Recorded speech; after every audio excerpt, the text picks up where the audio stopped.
don't know if there is a time of the year that gets me more jazzed to talk about real estate, because this is technically the off season, February? dude.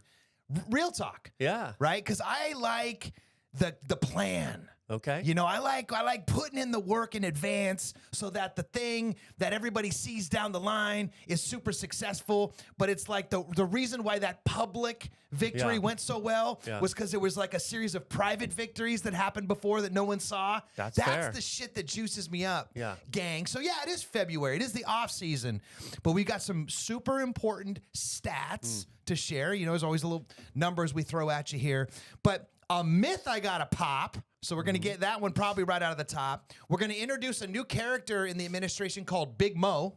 Okay. Okay, Big Mo. Yeah. Big Mo. Stay Heard of tuned. him. Big Mo. And then I want to know who are the buyers right now and who should be waiting right now. So I'm almost going to poke some holes and acid test the people that maybe should have some extra levels of strategery. And then I want to talk about new builds. Okay. That's a lot. So what I want to talk about are the 3 reasons from the money side of things why I think 2025 might be the year of the buyer and therefore the year of the seller. Okay, because they're intertwined, linked. All right, gang, let's get it. What time of the year do you believe it's best to sell your home? Now, what that really means is there's got to be one pin in the ground, right, in the calendar, and that pin would be it hitting the market. Okay. I want to hear that from you. I have my own opinions about that, and I also hear a lot of. So I kind of have an idea about where the aggregate of those, you know, that little, what do you call those things? Bell curve. Thank you, Mr. Bell. Usually lives, but the myth I got to pop is that so often people think that, okay, cool. So let's just say that your answer is June. Okay. Oh, June. It's June. Okay, June. So maybe your pin comment's June. Gotcha. They think that then the time to call the agent is the second week of May. And there's nothing categorically wrong with that. Yeah. Because you could definitely get the place cleaned up. You can mow the lawn. You can get some photos shot. You know, you can plan an open house and you can have that rolling in 2 weeks. That's completely doable. Sure. But if you really want it to go well, right? And I can't imagine anybody wants to look over their shoulder after the whole thing's done and be like, man, I'm really stoked. I left some money on the table on that one. If you want it to go well, you want that line down the street. You want multiple offers after the first weekend, which, by the way, side note, that is actually the best case scenario for a seller. I'm popping 2 myths on this. Yeah. I just walked into my second myth I'm popping right now. Myth You're getting buster. a 2 for 1 on February. Second myth, let's get that one out of the way, is people think, oh, well, let's just let it season up for a while. And then they think, okay, I'm out. So then they think that, okay, you know, we got to leave it on for a month. And then we'll just see, and everybody will come to this grand little crescendo, and then they'll submit. No, it's not how it works. How it works is if you do it right, if you do it the best of the best of the best, it's a law of diminishing returns. You pop up on the x-axis that first weekend is the juice. That's the nuts, as they say in poker, right? That's the best case scenario for you get to make the most amount of money in the home, get the highest offers, control the terms, right? Because it's been said that deals are made in terms and they're only solidified with price, is thinking that, no, it's the first weekend. That's the best. Because you want to control the terms, you want to control the price. You're going to have the best case scenario of the buyer that's coming towards you. They're compelled to buy your home. You're not convincing them to buy your house. You get multiple offers out of it, you slap the table, and you're off in the sunset. Doesn't work well if you're chasing the market, because if you don't get that action in San Diego anyway in the first weekend or 2, probably means you got the price wrong. Right? It's the first thing you got to address, unless you have like a cantankerous tenant that doesn't want to open the door or something like that. That sometimes is the case. But the biggest myth in the room, though, okay, is not starting early enough, okay? People think, oh, you know, I'll go to Home Depot, I'll DIY it, I'll do that. I know the things. It's the things I always knew I wanted to do. Right? No. Chances are that list is wrong. A lot of the times the list that people think they need to do to get their home top dollar is not the same list as a seasoned real estate professional who does this for a living. So getting on the same page with a room-by-room review, figuring it out early, and then having all the time in the world with no pressure cooker on you, making the whole experience miserable for you to have that nice on-ramp to get the stuff done or get the third parties or the vendors over to get it done for you. So then when that May comes, if that's your target timeline, you're already ready, dude. And you just sign a couple sign goes in the yard, and then you're rolling. That sounds like a much more pleasant option than cramming that last week and being like, oh my God, the contractor's not done. The sign's going to go up and all that good stuff. I also have a myth that I'd like to bust here, if you will. Financing myth? Yeah. So I think, and it's funny because over the years, I've heard this over and over and over, and I keep thinking to myself, nobody actually believes this anymore. Okay. But I take the call over and over when people think they have to have some specific amount of money in order to buy a house. And the down payment is the linchpin for a lot of people, and they think, oh, I got to get to whatever that number is, 20%. Oh, I see where you're going with this. 10%. I can't buy because I haven't saved up X amount of dollars. And more than ever right now, we're seeing a lot of new first-time buyer programs, down payment assistance programs, flexible different programs that allow you this whole spectrum of different down payment options. And so I think when people think about this, that one thing that they put together is the idea that I have to save a bunch of money before I buy a house. And oftentimes, if I ask anyone who hasn't bought, what's holding you up? I'm saving. Okay. Now, granted, you have to have some money. Yeah. Right? Almost always you have to have some amount of money. And categorically in a vacuum, that's not a bad thing. That's right. Right. But you're going to reveal the problem with that. You want to be ready. Right. But you don't necessarily need a giant wheelbarrow full of money. Because the problem is what? Waiting. Oh, the problem is waiting. Problem is waiting, right? Especially in San Diego County. I mean, dude, even last year alone, last year was terrible for real estate. Yeah. They said there was the lowest transactional count since 1995. We still made 5.4% countywide last year. Right. In other words, if you didn't buy, you're going to pay more. That's exactly right. And it's not a fair fight because it's not just 5.4% because you're probably selling your house if you're, got it like that to move up. Yeah. So your 5.4 is actually larger than that relative to the up leg, the house you're going to. Do you see what I'm saying? Sure. The cost of waiting. Yeah. Yeah. And so why I'm bothering to talk about this, I don't think everybody necessarily should use a first-time homebuyer program because there are some gives and takes there. And you might not be a first-time homebuyer. Right. And my point is, make sure that you've explored your options before deciding I have to wait. In the same way that you were talking about, hey, don't go fixing up your house because you might not be doing the right things. Over and over, I talk to folks who are like, hey, I've been at this for months, and I waited, and I did this, this, and this. And it's like, dang. Yeah. I wish we had had that conversation 6 months ago when you started this. Yeah. Because I wouldn't have had you maybe do that first thing, or maybe that third thing you could have not done, right? And it's just time. And here's the juice. Costing money. And here's the juice. The juice is not either or, it's both. Right. The juice is both. Because let's say you do own a home and you're being strategic about it, okay? You probably don't have to sell. Right. Right? It's not like your landlord gave you a notice. You're like, crap, I got to do this, right? You got a 60-day window, whatever. So I love the thought of having a hybrid approach where you do sit down with you and you come up with two scenarios. You come up with a scenario of buying right now with the amount that you do have available. Maybe you do have to sell. Maybe that's part of the deal, right? Yeah. Harvesting the equity. So that if something does come along and you stay vigilant, you're like watching the market, you're doing things, but you're also fixing up the fence and you're doing the landscaping stuff. You're doing both so that if that one comes along, you're like, oh, crap, I'll do that. And I will employ the I don't have the 20%, or whatever the amount of the number that you're working towards is, and you don't miss out on the opportunity to plant the tree now and just do the move now because eventually the math's going to make sense. And if that doesn't come along, well, then all the while you're doing the saving. Because you're doing the thing. Doing the thing. Yeah, I love that idea. And combine that with the other thing that's happening right now in the financial realm is that the programs are getting looser with more options. So the other thing that might stop someone is they say, hey, I switched jobs. Doesn't matter anymore. Doesn't matter if you are self-employed and don't show a lot of income. Doesn't matter if you've recently changed jobs. Doesn't matter if you haven't saved money. I don't know what else it was.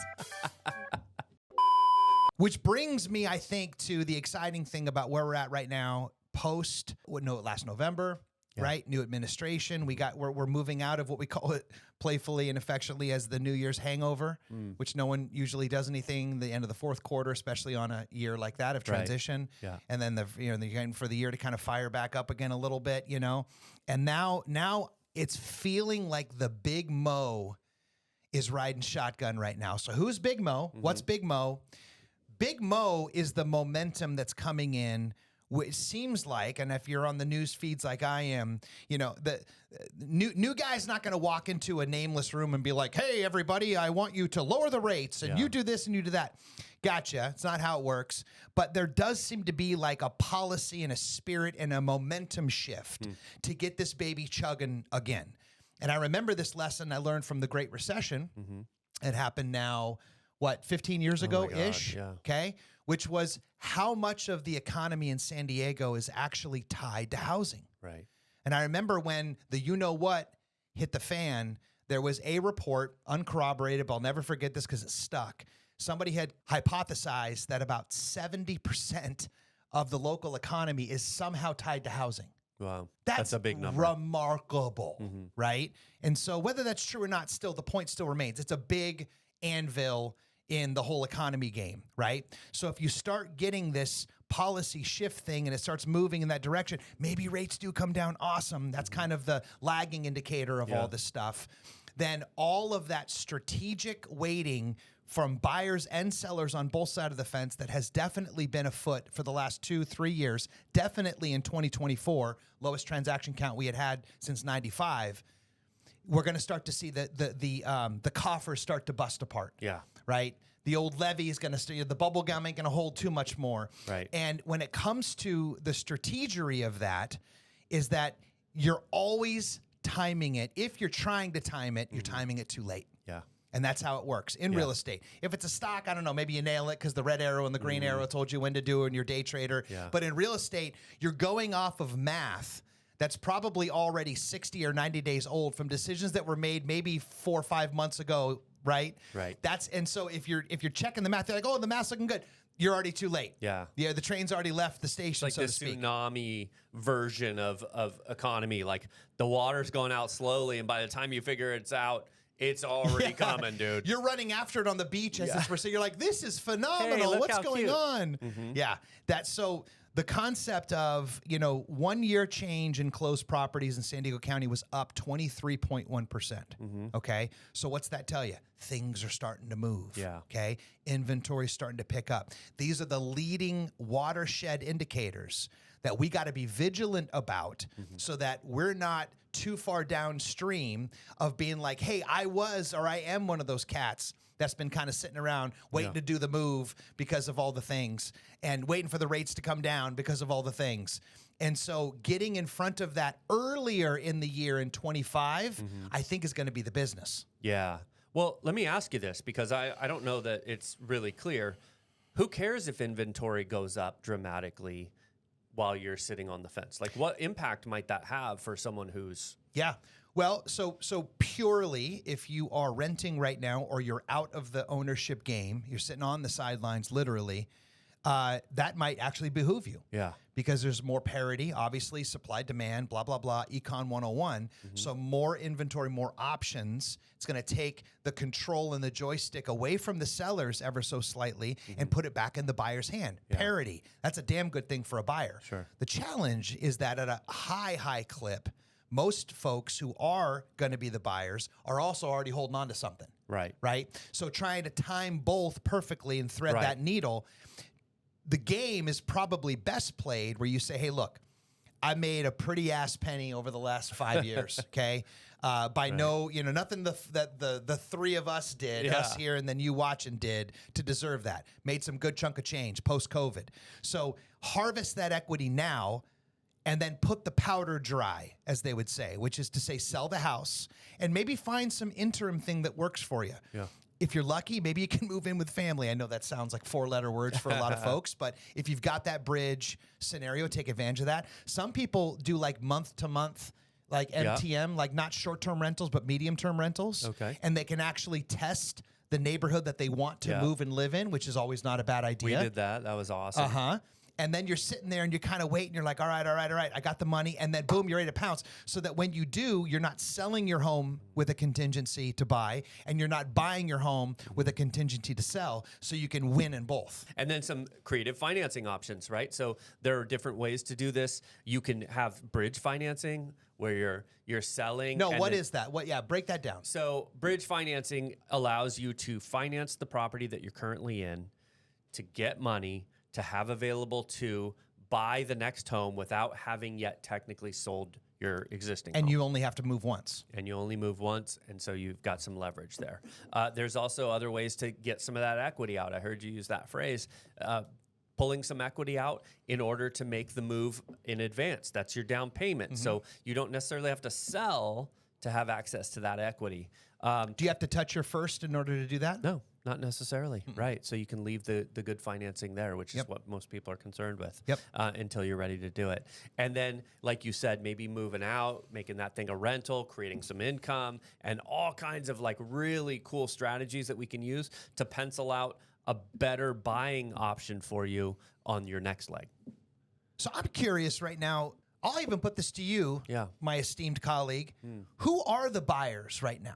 Yeah, I mean, right now, or like, so over the last handful of months or a year, they've been only people who are willing to take advantage of a market that they see as a precursor to where they would want to be. In other words, they're proactive. Okay. Right? So I have lots of buyers over the last couple of years who their anticipation is that rates will trend downward. They were able to get the home before the 5% increase, and go back 2 years, 10% increase, or whatever that cost was. They're able to get their hands on that thing, hang tight, hunker down, and know that the future is going to yield the benefits. So proactive people for the most part. Now, what if it doesn't, though? What if the 6.5% or 7% rate is our new normal? Yeah. I mean, that's a real possibility, and we talk about that with our clients because it's important that even if you're signing up with this kind of future goal, it's important that you can handle this thing now, right? So the question I usually ask my clients is, are you okay if this is forever? If this is your 30-year fixed, if this is your forever home, are you okay staying in it? I think that's a critical way to think about mortgage planning. Yeah. And then everything else is icing, right? Like rates come down, cool, lock that in, savings. You know, get a promotion, cool, I've got more pad. But like right now, can you handle this? Even in an emergency, right? Yeah. It's a really important way to think about it. And that's bonus because the win in that scenario was the fact that you locked the price up when it was lower, okay? And most people are like, well, I thought you just said it went up 5.4. Yeah, it went up 5.4, but here's the thing that's super insidious about this. Imagine how much that would have went up if the rates weren't 6.5 or 7%. And when/if they are, that's that tidal wave we're talking about. That's that tsunami of buyers sitting on the sideline right now, just waiting to get in. That's right. And as soon as that opens up, it's going to be that whole thing where it's like, oh my God, 10 bids on a property and that sort of thing. It's challenging to be in that environment. It doesn't grow incrementally in San Diego. Right. It tends to pop off. Yeah. Just saying it out loud at this point, we're seeing signs of rates potentially dropping. We've gotten a couple of really good days over the last handful of weeks. We're starting to see this. Now, why is that? What, I know you're not a mortgage-backed security commodities trader, but pin back to the 10-foot level. Why right now are rates dropping? Well, it's easier to understand if you keep in mind that interest rates are the same as stocks in that they're people's vision of what's to come. Yep. And so what we've had is continued inflationary data. We've had good job data, which unfortunately is what we root against, right, for interest rates. Right. And so the trend, the vision has been, hey, things are going to be hot for a while in the market, right? The economy in general, nationally, has been really good. And so that's kind of bolstered this idea of what's to come. And so I think now we're starting to see, hey, maybe there's some signs that things are going to chill out a little bit. Maybe employment won't be what we think it'll be. And so I think there's a little bit of downward pressure currently.